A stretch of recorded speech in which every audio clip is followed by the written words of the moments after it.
Assalamualaikum warahmatullahi wabarakatuh.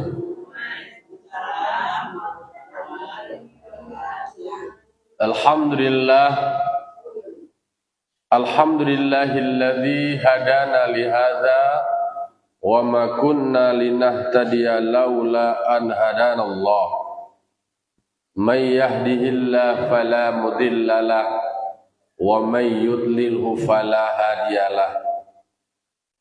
Asyhadu an la ilaha illallah wahdahu la syarikalah wa asyhadu anna Muhammadan abduhu wa rasuluh sallallahu alaihi wasallam la nabiyya ba'dah amma ba'du. Qala rabbi shrah li sadri wa yassir li amri wahlul 'uqdatam min lisani yafqahu qawli. Bapak-bapak, ibu-ibu, kaum muslimin dan muslimat jamaah subuh Nurul Jihad yang dimuliakan Allah Subhanahu wa taala. Puji serta syukur marilah senantiasa kita ucapkan atas kehadirat Allah Subhanahu wa taala yang telah berikan limpahan nikmat, rahmat dan karunia-Nya kepada kita dan bersama.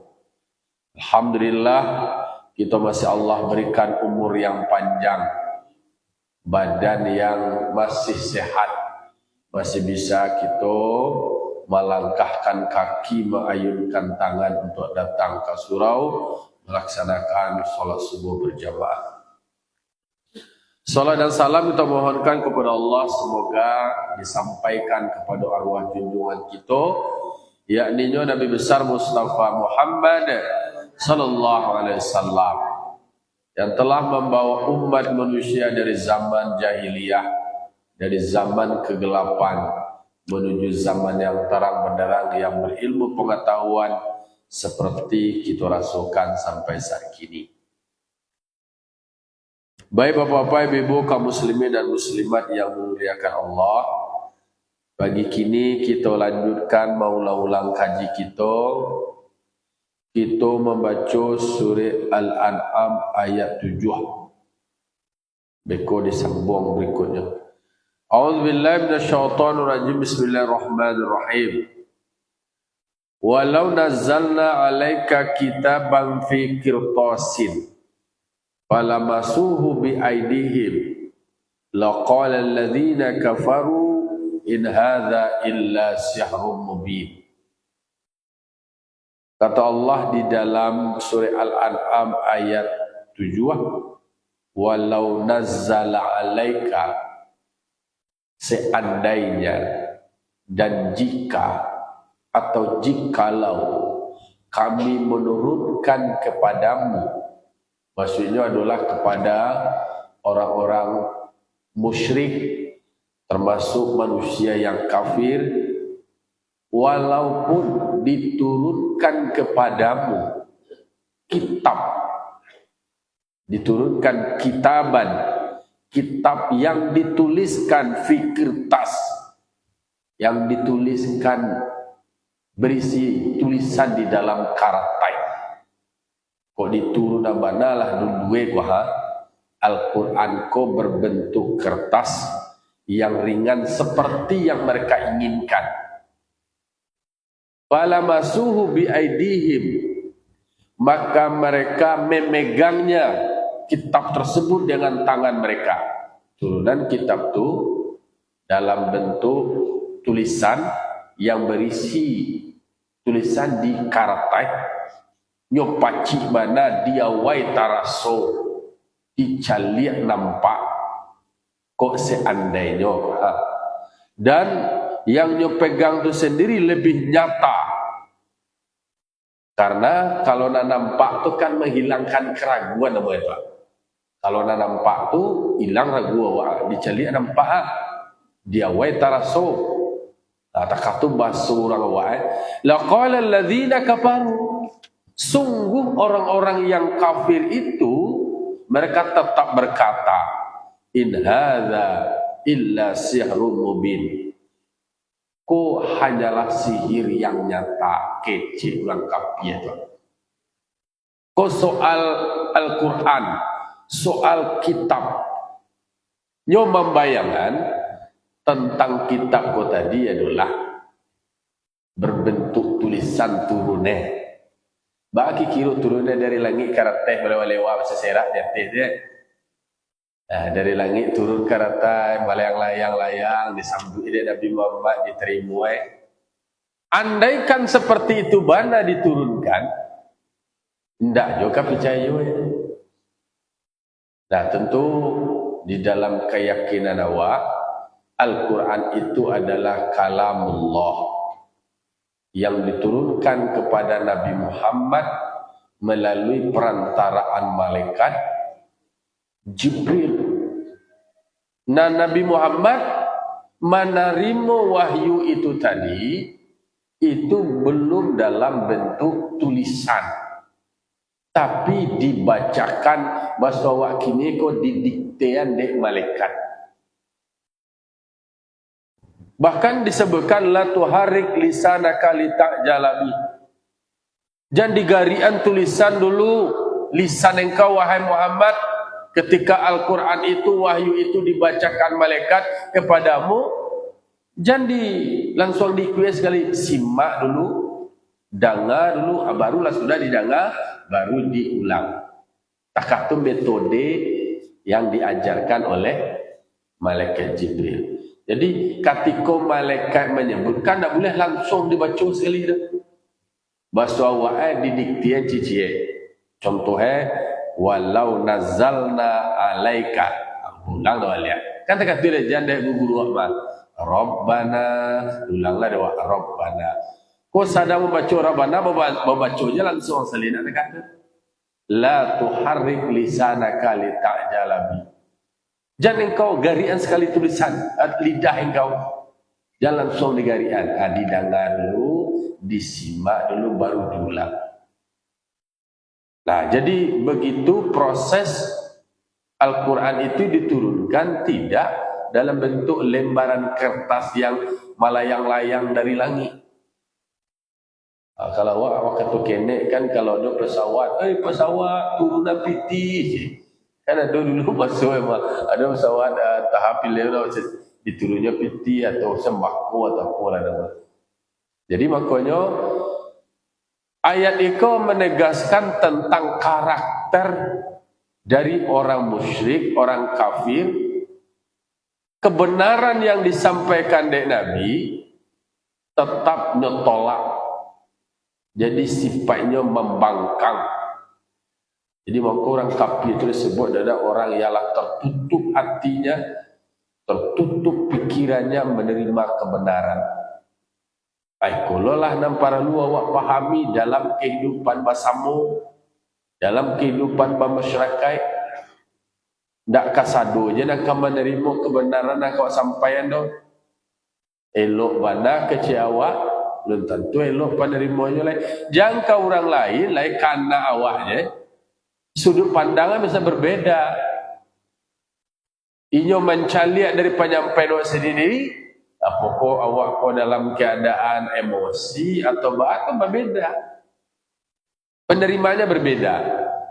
Maka disitulah muncul sebuah pendekatan keilmuan bahwa awak memang tak bisa memaksa orang seperti apa yang awak inginkan. Kok Nabi Muhammad kira-kira manusia terbaik, nak do cacat kau awak kau banyak dosa awak, banyak salah awak, kecil dan talonsong, langkah dan dorong, tangan awak beko nan tajambau, banyak salah awak, banyak khilaf awak, banyak cacat.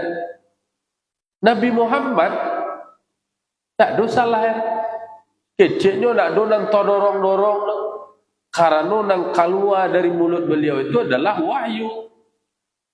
Ma yantiku anil hawa in huwa illa wahyu yuha.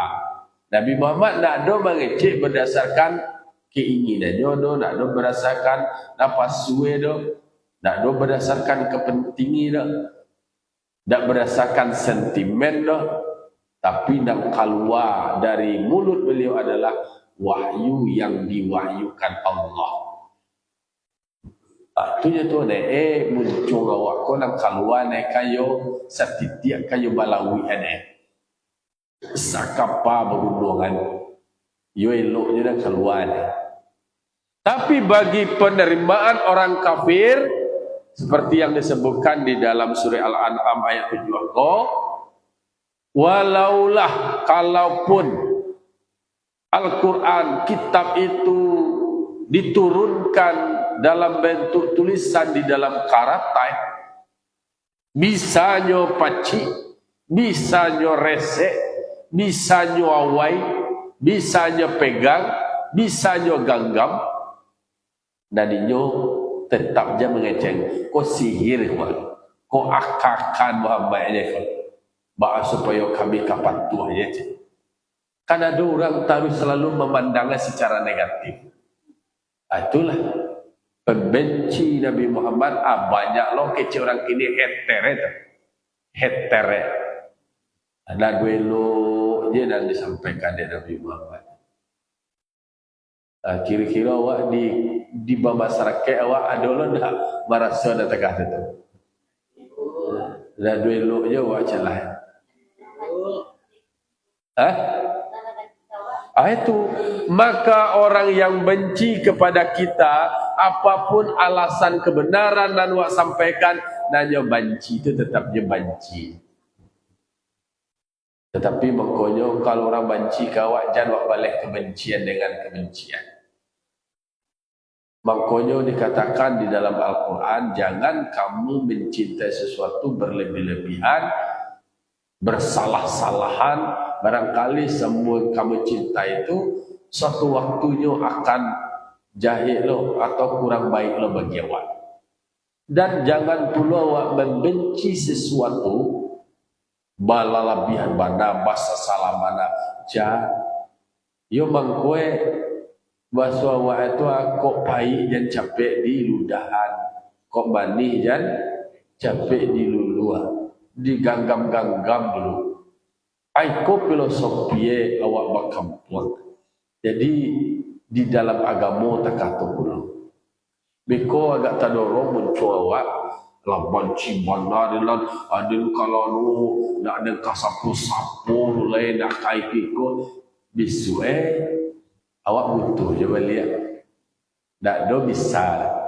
Tak bisa awak membenci sesuatu itu dengan berlebih-lebihan. Yo kok yo benci awak emosi, awak kesal, awak marah, itu manusiawi. Aduh awak saja ketek sampai kini tak merah-merah. Aduh ni merah kalau di dalam diri awak tu aduh lo hawa nafsu, aduh lo ruh tamyiz, aduh lo nan fujur di dalam diri awak, aduh fujur. Jadi dua potensinya ada takwa dan ada fujur, ada elok, ada dah elok. Ada lo bujayi di dalam, ada li pilih, ada li sifat-sifat kehewanan, ada di dalam diri awak. Jadi terbayanglah deh kita bagi orang yang kafir, yang enggan, kemudian sombong, ingkar, membangkang, melawan, karengkang, kerong, macam-macam dua itu. Dak nambah ketujuh je doa yang disampaikan dari Nabi Muhammad. Kau mengecek je lah. Jauh kau lain. Tak boleh. Orang kafir tekan tu je. Dikecek je. Al-Quran itu tetap sebagai sihir. Itu je. Lalu kemudian itu onggo di ayat yang ke-7. Di ayat yang ke-8, waqalu, dan mereka juga berkata, laula unzila alaihi, mengapa tidak diturunkan kepada Nabi Muhammad itu malakun, seorang malaikat yang membenarkan apa yang disampaikan oleh Nabi Muhammad itu sendiri. Iko kecil orang kafir, orang kafir itu kan asal kamalantong jadi, asal kamalat. Jadi pokoknya membantah Nabi Muhammad je. Jadi oposisi je orang kafir. Acehnya, mengapa tidak didampingi Nabi Muhammad itu dengan malaikat? Kau Muhammad itu seorang rasul, Disertai dengan malaikat sebagai konsultannya, sebagai penasehatnya yang memberikan penegasan kebenaran terhadap pernyataannya. Baru kami bisa percaya. Kok kalau iyo je dan diutus, iyo je dan rasul, itu nak kalau mak dia iyo dia. Itu lah bahasa-bahasa orang kafir. Jadi bahasa orang kafir kok iyo kan membuat logika-logikanya sendiri. Iyo buat bayangan. Aku ke malaikat lah baru kami percaya. Kok Nabi Muhammad iyo itulah sambo je jawab dia. Padahal kenapa Rasul itu yang diutus adalah manusia seperti manusia itu sendiri? Karena manusia itu juga punya akal, punya nafsu. Nabi dan Rasul itu seperti itu, sama seperti manusia. Tapi kok malaikat? Malaikat itu dia tak ada pakai nafsu. Iko kan pangana orang kafir aja. Tapi kau lah yunalah malaikat sebagai rasul. Dia je malaikat. Masa semua jawab, dia malaikat. Alam sampai ikutnya dapat suai ada dah. Iya, manusia lebih baik dari malaikat kalau dia bisa menaklukkan nafsunya. Dan manusia juga lebih parah dari hewan, dari binatang, dari iblis kalau ia dikalahkan oleh nafsunya. Manusia kok adalah disebutkan makhluk yang terbaik, sempurna. Kalau secara bentuk kejadiannya kan adalah itu disebutkan laqad khalaqnal insana fi ahsani taqwim. Kemudian di dalam ayat lain walaqad karamna bani Adam. Kami muliakan anak-anak cucu Adam kau tadi. Awak mulia. Sehingga dimulai dari proses pendeklarasian Nabi Adam sebagai khalifah. Itulah jalan itu nampak ada keunggulan manusia. Kalau manusianya lepas tuh lebar raja. Pertama kan agak sanksi malaikat itu kepada Nabi Adam. Why? Mengapa manusia sebagai khalifah? Ketika Allah mengatakan inni ja'ilun fil ardi khalifah, aku jadikan manusia Adam kau sebagai khalifah. Qalu, malaikat merespon, malaikat menjawab, ataj'alu fiha may yufsidu fiha wa yasfiku dima. Apakah tidak khawatir engkau ya Allah? Oh kabasuan mulut agak khawatir. Ataj'alu fiha, engkau menjadikan manusia yang pekerjaannya nanti membuat kerusakan di muka bumi. Dan kemudian wayasfiku dima, melakukan pertumpahan darah. Nyoka bacaka, nyoka heboh, ibu juga jago. Iyo. Batangka heboh lah dibayangkan dia malaikat nak kata menciraco bah malakwih bah aba wa nahnu nusabbihu bihamdika wa nuqaddisu lak. Sementara kami kok selalu berzikir, bertasbih, memuji engkau, mensucikan engkau. Dijawab di Allah Ta'ala, qala inni a'lamu ma la ta'lamun. Aku lebih tahu dari apa yang kamu tidak ketahui. Alai bandanga takatulai diuji mana malaikat. Diajar Nabi Adam wa 'allama Adam al-asma'a kullaha. Diajar Nabi Adam, kau berajar Nabi Adam diperkenalkan ilmu tentang benda-benda. Kemudian di ojoan ke malaikat, waradhum 'alal malaikah, di ojoan ke malaikat. Jo malaikat, kabar gua ada baik. Dia nak belajar, kita tak tahu dah. Qalu subhanaka la ilma lana illa ma 'allamtana. Ma tahu kami ya Allah, kalau nak engkau ajarkan kami itu kami nak tahu. Itu contoh kasus betapa manusia ketika dia belajar dia bisa lebih dibandingkan malaikat. Dalam konteks ibadah. Manusia konyo pakai nafsu, lalu kemudian dia bisa beribadah, bisa menaklukkan. Ada kompetitornya lah.